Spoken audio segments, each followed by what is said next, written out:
Assalamualaikum warahmatullahi wabarakatuh. Yang terhormat Ustazah Fadilah selaku dosen mata kuliah teori konseling dan teman-teman yang saya hormati. Perkenalkan, nama saya Rita Widiartati dan rekan saya Anggita Srihani dari kelompok 5. Izinkan kami memaparkan materi yang berjudul Konsep dan Teori Konseling Client Centered. Nah, yang akan kita bahas pada pertemuan kali ini adalah pengertian dan ciri-ciri, tujuan dan fungsi, proses dan prosedur, selanjutnya kontribusi dan kelemahan. Baik, kita akan masuk ke pembahasan pertama, yaitu pengertian dari client centered. Carl Ransom Rogers mengembangkan konseling client centered sebagai reaksi terhadap apa yang disebutnya keterbatasan-keterbatasan mendasar dari psikoanalisis. Konselor berfungsi terutama sebagai penunjang pertumbuhan pribadi seseorang dengan jalan membantunya dalam menemukan kesanggupan-kesanggupan untuk memecahkan masalah-masalah. Pendekatan client-centered ini menaruh kepercayaan yang besar pada kesanggupan seseorang untuk mengikuti jalan konseling dan menemukan arahnya sendiri. Nah, ciri-ciri dari teori client-centered ini yaitu difokuskan pada tanggung jawab dan kesanggupan seseorang untuk menemukan cara-cara menghadapi kenyataan secara lebih penuh. Sebagai seorang yang paling mengetahui diri sendiri, maka orang tersebut yang harus menemukan tingkah laku yang lebih pantas bagi dirinya. Selanjutnya, menekankan dunia fenomenal seseorang konseli. Dengan empati yang cermat dan dengan usaha memahami kerangka acuan internal seseorang, konselor memberikan perhatian terutama pada persepsi diri konseli dan persepsinya terhadap dunia.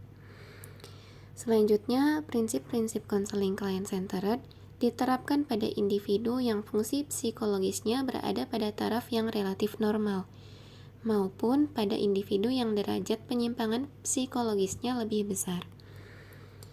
Yang terakhir, menurut pendekatan ini juga, psikonseling hanyalah salah satu contoh dari hubungan pribadi yang konstruktif.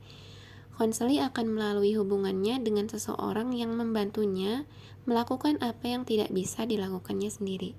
Itu adalah hubungan dengan konselor yang selaras, bersikap menerima dan empatik, yang bertindak sebagai agen perubahan terapeutik bagi konseli.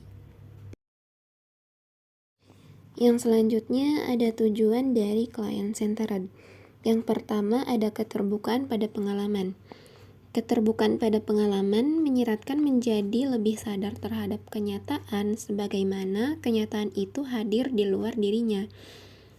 Orang memiliki kesadaran atas diri sendiri pada saat sekarang dan kesanggupan mengalami dirinya dengan cara-cara yang baru. Yang kedua ada kepercayaan pada organisme sendiri. Salah satu tujuan konseling adalah membantu konseli dalam membangun rasa percaya terhadap diri sendiri. Dengan meningkatnya keterbukaan konseli terhadap pengalaman-pengalamannya sendiri, kepercayaan klien kepada diri sendiri pun akan mulai timbul. Nah, yang ketiga ada tempat evaluasi internal. Tempat evaluasi internal ini berkaitan dengan kepercayaan diri, yang berarti lebih banyak mencari jawaban-jawaban pada diri sendiri bagi masalahnya. Dan yang terakhir ada kesediaan untuk menjadi satu proses. Konsep tentang diri dalam proses penjadian yang merupakan lawan dari konsep tentang diri sebagai produk itu sangat penting.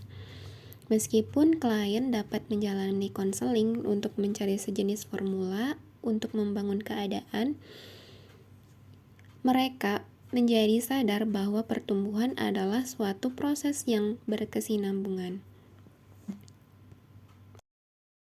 Selanjutnya di sini ada fungsi.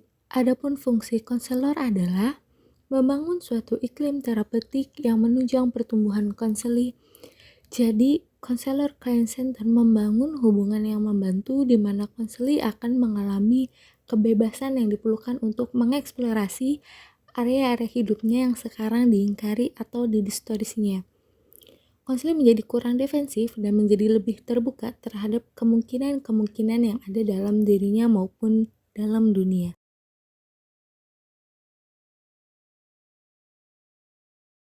Slide selanjutnya di sini ada proses dan prosedur. Pertama, kondisi.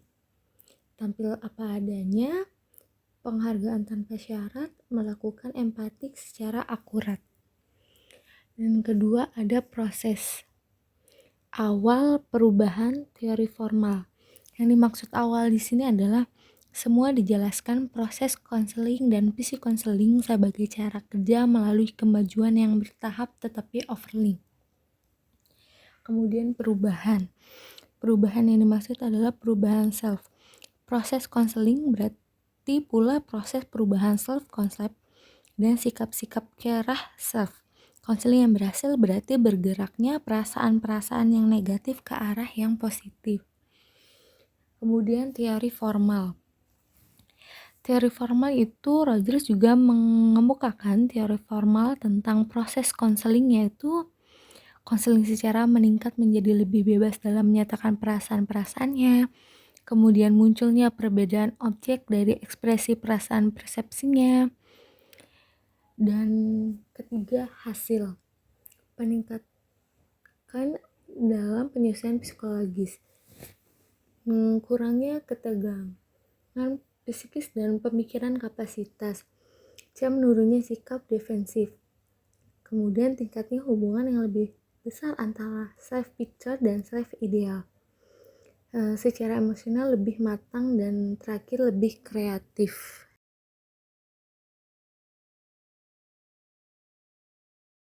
Slide terakhir yaitu kontribusi dan kelemahan. Kontribusi pendekatan client center merupakan corak yang dominan yang digunakan dalam pendidikan konselor. Salah satu alasannya adalah konseling client center memiliki sifat keamanan.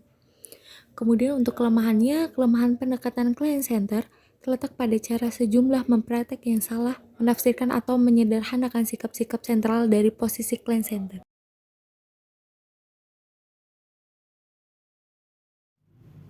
Kita selaku manusia tak pernah luput dari kesalahan.